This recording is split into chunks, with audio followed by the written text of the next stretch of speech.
பத்திரிகை மற்றும் ஊடகவியல் நண்பர்களுக்கு என்னுடைய நெஞ்சார்ந்த வணக்கத்தையும் வாழ்த்துக்களையும் முதலில் நான் தெரிவித்துக் கொள்கிறேன். பாரம்பரியமிக்க ஜமால் முகமது கல்லூரியினுடைய 76வது நிறுவன நாள் விழாவிலே சிறப்பு விருந்தினராக பங்கேற்று அதில் உரையாற்றிய பெருமைமிகு தருணம் தற்போது நடைபெற்று முடிந்திருக்கிறது. இந்த கல்லூரியிலே முன்னாள் மாணவர் என்ற அடிப்படையிலே அந்த பழைய நினைவுகள் எல்லாம் நினைவு கூர்ந்து இன்றைய சூழ்நிலையிலே அந்த நிறுவனர்கள் எந்த நோக்கத்திற்காக இந்த கல்லூரியை உருவாக்கினார்களோ அந்த நோக்கம் சற்றும் சிதையாமல் சிறப்பான முறையிலே இந்த கல்லூரி பல்லாயிரக்கணக்கான மாணவர்களோடு நடைபெற்று வருவதை பாராட்டி சீராட்டி எங்கள் உரையை நிறைவு செய்திருக்கிறோம். அந்த வகையிலே இந்த கல்லூரி சிறுபான்மை சமுதாய மக்கள் மாத்திரமல்ல, ஒடுக்கப்பட்ட மக்கள் அனைவருக்கும் சிறந்ததொரு கல்வியை தரக்கூடிய நிறுவனமாக தென்னகத்து அலிகார் என்று போற்றப்படக்கூடிய அளவிலே மிகச்சிறந்த வளாகமாக திகழ்ந்து கொண்டிருக்கிறது. அது மென்மேலும் வளர்ந்து கல்வி பணியை பல நூறாண்டு காலம் செய்திட வேண்டும் என்ற வாழ்த்துக்களையும் தெரிவித்து வந்திருக்கிறோம்.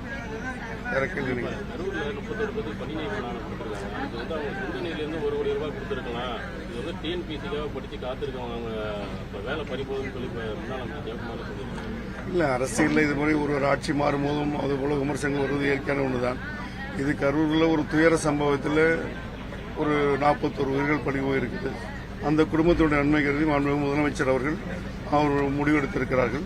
அது அரசியல் ரீதியான விமர்சனம் தான் ஒழிஞ்சு அதில் அது குறித்து கருத்து சொல்றதுக்கு ஒன்றும் இல்லை. பாஜகவை எதிர்க்கும் திமுகவும் தாவேகாவும் ஒன்னா சேரணும்னு சொல்லி தொழிற்சர்மாவளம் சொல்லியிருக்காரு. கேரளத்தில் இப்ப எதிர் துருவமா இருக்க காங்கிரஸும் கம்யூனிஸ்டும் ஒன்னா இருக்காங்க. இதை சுட்டி காட்டி சொல்லியிருக்காரு. அது விடுதலை சிறுத்தை கட்சியுடைய தலைவர் திருமாவளவன் அவருடைய கருத்து. தமிழகத்தை பொறுத்தவரை தமிழக வெற்றிக் கழகம் தலைமையிலான ஒரு அணி அமைந்திருக்கிறது. அந்த கூட்டணியில் இந்திய யூனியன் முஸ்லீம் லீக்களும் இணைந்திருக்கிறது. தற்போது சிறப்பாக செயல்பட்டுக் கொண்டிருக்கிறோம். இந்த அணி வரக்கூடிய உள்ளாட்சி தேர்தலிலும் இடைத்தேர்தலிலும் தொடரும் என்பதை எங்களுடைய தலைமை அறிவித்திருக்கிறது. அதன்படி தேர்தல் பணிகளும் தோழமை உணர்வும் தொடரும்.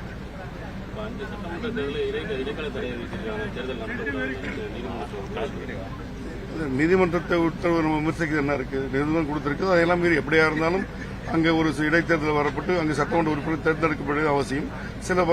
சில மாதங்கள் தாமதமானாலும் இடைத்தேர்தல் நிச்சயமாக நடத்தப்படும். நிச்சயமாக தமிழக வெற்றிக் கழகத்தின் தலைமையிலான கூட்டணி அந்த 7 தொகுதியில் வெற்றி பெறும்.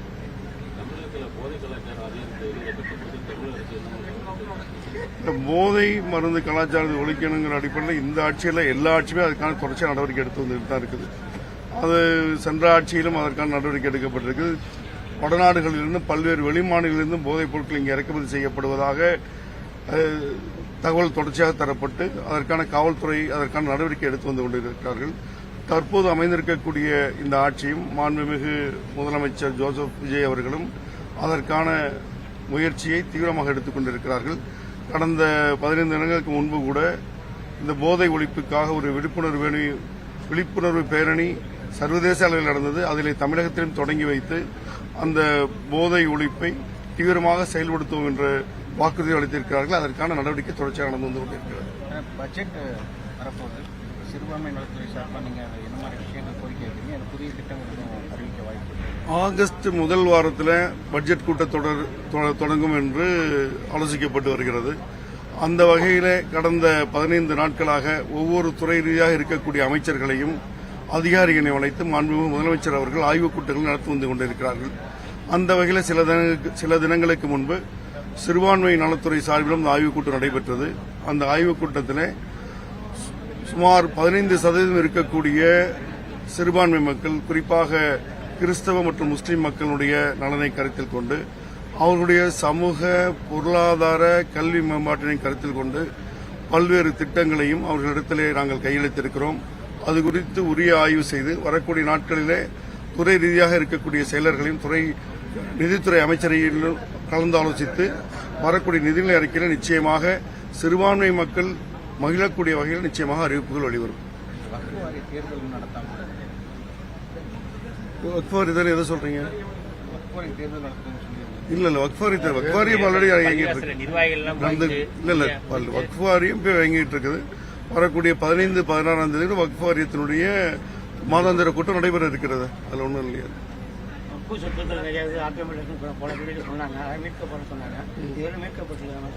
இல்ல, வக்ஃபு சொத்துங்கிறது 1955 1958 வரைக்கும் இருக்கக்கூடிய பள்ளிவாசல் தர்காக்களுடைய சொத்துக்கள் பதிவேற்றம் செய்யப்பட்டு அது பாதுகாக்கப்பட்டு வந்து கொண்டிருக்கிறது. தமிழகத்தில் இருக்கக்கூடிய சுமார் 8000 வக்ஃப் நிறுவனங்கள் அதை பராமரிப்பதும் பாதுகாப்பதும் ஆன பணிகளை செய்து கொண்டிருக்கின்றன. ஒரு சில வக்ஃபுகளிலே அங்கு இருக்கக்கூடிய நிர்வாகிகளால் அது வாடகைக்கு தரப்பட்டோ சில ஆக்கிரமிப்புகளும் இருந்து கொண்டிருக்கிறது. அதை தொடர்ச்சியாக சம்பந்தப்பட்ட வக்ஃபு நிர்வாகிகளை அதை நிவர்த்தி செய்யக்கூடிய வகையிலே பணிகளை தொடர்ந்து கொண்டிருக்கிறார்கள். எங்கேனும் சிக்கல் தொடர்ந்தால் அது வக்ஃபு வாரியத்தினுடைய கவனத்துக்கு கொண்டு வரப்படுகிறது. வக்ஃபு வாரியம் உரிய நடவடிக்கை எடுத்தோ இல்லை நீதிமன்றங்கள் மூலம் வழக்கு தொடுத்தோ அதை அகற்றுவதை தொடர்ச்சியாக செய்து வந்து கொண்டிருக்கிறோம். சொத்துக்களுக்கு ஒப்பு செஞ்சதுனால அது பராமரிக்க பணங்கள் பணம் நிதி இல்லை பற்றாக்குறை இருக்கிறாங்க. அது இந்த ஆட்சியில் நடைபெறுகிறது. இல்ல, வக்ஃபு சொத்துக்களை பராமரிக்கிறதும் பாதுகாக்கவும் சம்பந்தப்பட்ட வக்ஃபுடைய பொறுப்பாக இருந்தாலும் கூட ஏதாவது பள்ளிவாசல் தர்காக்கள் போன்ற புனரமைப்புகளுக்கோ ஏதாவது சுற்றுச்சுவர் காம்பவுண்ட் எழுப்புவதற்கு வக்ஃபு வாரியமும் சிறுபான்மை அமைச்சகமும் அதுக்கான நிதிகளை தொடர்ச்சியாக அளித்து வந்து கொண்டிருக்கிறது. வரக்கூடிய நாட்களில் கூட சுமார் 35 கோடி ரூபாய்க்கு அதிகமான அளவிலே கல்லறை தோட்டங்கள், கபரஸ்தானங்களுக்கான சுற்றுச்சுவர்கள், அதற்கான பாதை வசதிகள் போன்றவைகளை செய்வதற்கு இந்த அரசு நிதியை விடுவிக்க இருக்கிறது. மத்திய உள்துறை அமைச்சகம் சற்று நேரத்தில் ஒரு சுற்றறிக்கை விட்டுருக்காங்க. தேசிய பாடலும் வந்தே மாதரம் அரசு நிகழ்ச்சிகளில் தேசிய பாடல் நம்ம வந்தே மாதத்தை முதல்ல பாடணும், ஜனகணம 2ஆவதாக பாடணும், மாநில பாடலை 3ஆவதாக பாடணும் அப்படின்றத கட்டாயப்படுத்தணும் அப்படின்றத அறிவித்திருக்காங்க. ஏற்கனவே ஒரு அறிவிப்பு தான் இப்போ வந்திருக்குது. இன்னைக்கு வந்து அறிவிப்பு வரைக்கும் பார்க்கல. ஏற்கனவே அந்த அறிவிப்பு ஏற்கனவே மத்திய அரசால் சுற்றறிக்கையாக கொடுக்கப்பட்டு இருக்கிறது. இருந்தாலும் மாநில அரசை பொறுத்த வரைக்கும் தமிழ்தாய் வாழ்த்தை தான் முதன்மையாக பாடுவதில்லை என்பது உறுதியாக இருக்கிறது. அதுதான் தொடர்ச்சியாக தமிழக அரசு சார்ந்த நிகழ்ச்சிகளை செய்து வந்து கொண்டிருக்கிறது. தமிழகத்தில் பல பள்ளிவாசல் ஒப்படைச்சிருந்தா கூட நிர்வாகத்திலிருந்து நடத்தாம காலதாமதம் பண்ணிட்டு வகுப்புக்கு இதுக்கான நடவடிக்கை எடுக்கல.